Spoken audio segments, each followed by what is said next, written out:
Today I'm going to show you how to build a wicked starter base in Minecraft 1.14. And this is the area that we're going to be doing it in.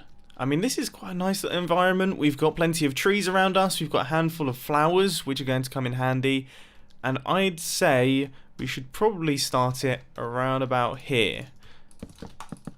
That's going to be my staircase, and I think we're going to create a garden out the front. Alright, so if we just make sure that nothing can actually get into this area. Now, this may seem like a waste of wood in the early days of your Minecraft world, but it's definitely worth doing because it kind of gives you a border and a safe space to exit your house, because there's nothing worse than leaving your house and instantly walking into a zombie. Or worse still, one of those guys. Now, if you really want to step up the security and also make the place a tiny bit prettier, I would suggest placing in some of these berry bushes, which will cause damage to any mobs that are standing just outside your fence. Anyway, we now have a kind of walkway coming into the place. This is just for decoration. Obviously, you don't have to do anything like this if you're really struggling for resources, but it definitely is a nice touch. But I would say the next thing we have to do is create some form of farm out the front here so we can actually start getting ourselves some food. Now, potatoes is generally a good way to go because you can cook them relatively easily and you've got a really good food source there. I do not remember potatoes being this tall. Regardless of that, I have to say this area is looking really good already. I mean, we haven't even started on the inside and I'm already quite proud of this little place.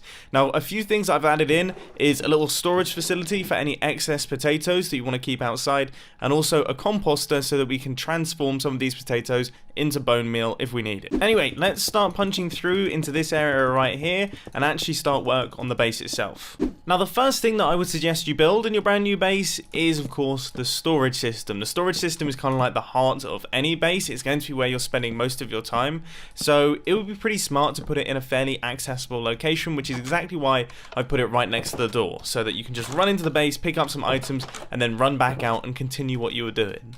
Now, I would say we should use barrels for this, and I think I'm going to have them facing upwards because I think it looks a little bit cooler. But the reason that I'm using barrels isn't only because they're brand new and I quite like them, but also they're slightly cheaper than chests. Chests use 8 bits of wood, whereas barrels use 6 bits of wood and 2 slabs. So it's a tiny bit cheaper, but every little helps when you're in the early days of a Minecraft world. I think the style that I'm going for with this starter base is to make it kind of look like a cave, but slightly improved. So we've got a little bit of cobblestone here and there. Obviously, all of this is super easy to get in the early days, and it doesn't take much effort, but it really improves the place. If you see things like diorite and massive patches here, then just take them out and replace them with some cobblestone, and it ends up looking 10 times better. Anyway, moving on from the decorative stuff, let's get on to some actually functional things. Getting yourself set up with a decent smelting system early on in the game is going to help you out massively, especially now that we have the new furnace types introduced in Minecraft 1.14, which is the smoker and the blast furnace. It would also be handy to have a pair of those because this means that you get food twice as fast, and this means that you smell ores twice as fast. But as we all know, gathering up the things to actually power these furnaces, be it coal or wood, is a little bit of a pain in the backside, so it might be worth investing some time in building up a bamboo farm. Bamboo that was introduced in Minecraft 1.14 can actually be used to fuel furnaces. It's not the best fuel source in the world. I mean, you use a lot of bamboo per item, but if you have a farm that automatically does it, then you can get a decent amount. And once you've gathered up all of the resources, this farm should only take you about 2 minutes to build. So all we need is a line of dirt. That's where our bamboo is going to be going. We're then going to have a line of pistons. So you're going to need 5 bits of iron and 5 bits of redstone for that. The rest is wood and cobblestone, which is quite easy to gather. The only thing that could be a bit of a challenge is the observer, because of course you're going to need to go to the nether to gather up some nether quartz to get those. But realistically, it's not too difficult. So then we just need 2 bits of redstone dust here and 2 bits of redstone dust here. We actually need a repeater running out of this observer first. And that observer is then going to run it into a block, which is going to power some redstone dust right here. And then we're going to have blocks on either side with redstone dust on either side, just like that. That should power all of our pistons when the bamboo grows in front of the observer. So now all we have to do is create the item collection system, which I've sort of already done. I've got a hopper running out into a barrel that's just underneath this stair right here. So then we just need to run water in from each side, and that will cause all of the bamboo to gather up on this hopper and then make its way into the barrel. Now, I have actually done some extra decoration to this thing just to make it fit in a little bit more in our cave, and I have to say I think it looks pretty cool. I mean, this is a nice looking place, and I'm hoping that we can continue to make it look nicer as we go on, because this next area is going to be pretty important.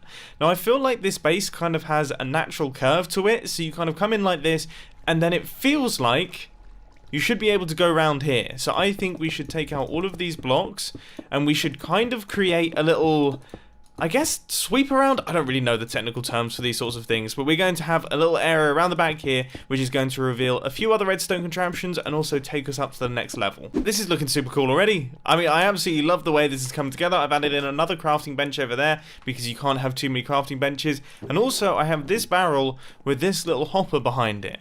Now, the reason that I have this is because we still don't really have a proper food solution. I mean, obviously, we've got our potato farm out here, and that will do an okay job, but we need some way to fully automatically get food, and that tends to be a chicken farm. But with that being said, chicken farms are really loud and noisy, so I've come up with an idea to kind of put a chicken farm a little ways away, outside of the audible zone, and then have the chicken get funneled in via a water line. I think that will really help us out. Now, as we're just starting out, we don't have any access to Silk Touch or Ice, so that means we're going to have to be smart about this. You're going to have to count 1, 2, 3, 4, 5, 6, 7, 8, placing your water source there, and then we're going to need to have a block, and you're going to need to basically stagger your water line. So 1, 2, 3, 4, 5, 6, 7, 8. This is where the next water source is going to be going. And we need a block behind it, so your items will go along there, and then you need one more so that your chickens are fully out of the audible range. Then the actual chicken farm itself is going to be pretty simple, so we're going to have a dropper, and then a hopper running into that dropper, then we're going to have a dispenser, which is going to be running out into our slab. This is where our baby chickens are going to be standing, waiting to die, unfortunately. That's kind of the nature of these things. And then we're going to have a hopper on top of that. That's where our adult chickens are going to be laying eggs into the system. Now, the actual redstone side of things, unfortunately, we are going to need another comparator, so you're going to need a little bit of quartz right there, but it's actually really, really easy. If we just take a look at what I'm doing here, we run the comparator signal out into this redstone dust. That's going to tell the system that there are items in the inside of the dispenser that need dispensing out. We're then going to run that into this comparator right here, which is going to create a comparator clock, and then we need to run a signal into the side of this dispenser, which will then dispense out the eggs, emptying the dispenser. We're then also going to make use of the output of that to power our dropper down at the bottom here, so that it sends out all of the roast chicken that we have on the inside of the dropper into this water line, sending them into the barrel. But we're not quite done just yet, because we still need a little lava blade dispenser right here, and we're going to make use of some rather strange game mechanics to make this one function. So first off, we're going to need some redstone that looks a little bit like this. 1 repeater set to 1 tick and 1 repeater set to 4 ticks. We're then going to need a little regular piston with some sand on top to create a monostable circuit. And then we're going to take a repeater output from this redstone dust, which is going to have a pressure plate on top of it. Now, we're in a little bit of a strange situation here because I'm surrounded by trees. But then what we have to do is we actually need to create an area for a chicken to stand in. So I'm going to create a 3-block long area just like this, and we're going to have a chicken on the inside of here, and it is going to randomly activate that lava blade every now and again. So we're going to need to fire some eggs, and hopefully at some point we should get a chicken. There we go. So he's going to walk back and forth, and you'll see that when he does, we get a double tick through this dispenser, which is amazing. So now what we have to do is chuck some lava on the inside of that dispenser, and when the chicken walks onto the pressure plate, we will get lava be spat out and then instantly retracted. This is some really, really old school redstone. It's making me laugh. Anyway, we're pretty much almost done now. So this is the chamber where our baby chickens are. So make sure that you enclose that. And then also make sure that you make a chamber for the adult chickens by just creating something a little bit like this. And then fire a bunch of eggs into there. And eventually you'll be able to fill it up with chickens that will all lay eggs into the system. So we now have ourselves a working farm. Nice one. Oh, I do feel like it's worth mentioning you don't have to use glass for any of this stuff. I was just using that for demonstration purposes. Anyway, back over at the base now, I think it's time that we actually added in a nether portal so that we could get access to all of the things that we keep having to use. Now, I think we can all agree that nether portals don't exactly make the nicest noises in Minecraft, so it would be very nice if we could switch this thing on or off. So the first thing that we're going to need to do is we're going to need to actually place in a dispenser with a flint and steel on the inside, and then we're going to need to place a block with some redstone dust on top, and that is going to be our activator. So that is going to turn on our nether portal, but then how on earth do we switch it off? That side of things is a tiny bit more complicated. So you need to place a redstone torch on top of this block right here, which is going to be powered by that redstone dust. We're then going to take a piston output from this block and also this redstone torch at the same time, which creates a rather interesting result in that if we watch, the piston quickly retracts and then re-extends. Then we're going to take an output from that piston face using an observer and then run that across into our dispenser, which we're going to put water on the inside of. So if we now watch, flick the lever, we get ourselves another portal, flick it again, and we get a quick dispensing of water that then breaks our portal, which will turn off that horrible noise. So now we can fill in all of these blocks behind it, maybe mix in some cobblestone here and there, and this looks really quite cool. Next up on the agenda is to now go up onto the next floor. So I want to have an upstairs for this place where my bed and everything like that goes, so it's kind of kept away from the rest of the base. And the only real way to do that after Minecraft 1.13 is of course bubble elevators. Really simple to build, and they just look amazing. All we need is 2 pistons that are 3 blocks apart and a pressure plate in the center. We're then going to run a redstone input into one of these pistons, just a little bit like this. And then we're going to need to run a redstone output into the other piston with a falling edge monostable circuit. To do that, we're going to have a redstone torch on the side of this redstone dust. We're then going to run a repeater into a piston with a piece of sand on top. And then we're going to have another repeater set to 4 ticks once again, just to increase the length of delay, and that's going to be running out into a block with redstone dust on top, and then a block right here. So we should see that when we stand on this pressure plate, that piston will extend, and then when we step off, that piston will fire briefly. Okay, so then we need to get ourselves a magma block, and also a piece of soul sand. We need to make sure that our soul sand is on the side that extends first, and then the magma is the default position. So when we walk in, the soul sand will be pushed across and will be shot upwards, and then once we get out, the magma will go back across so that we can drop back through our elevator.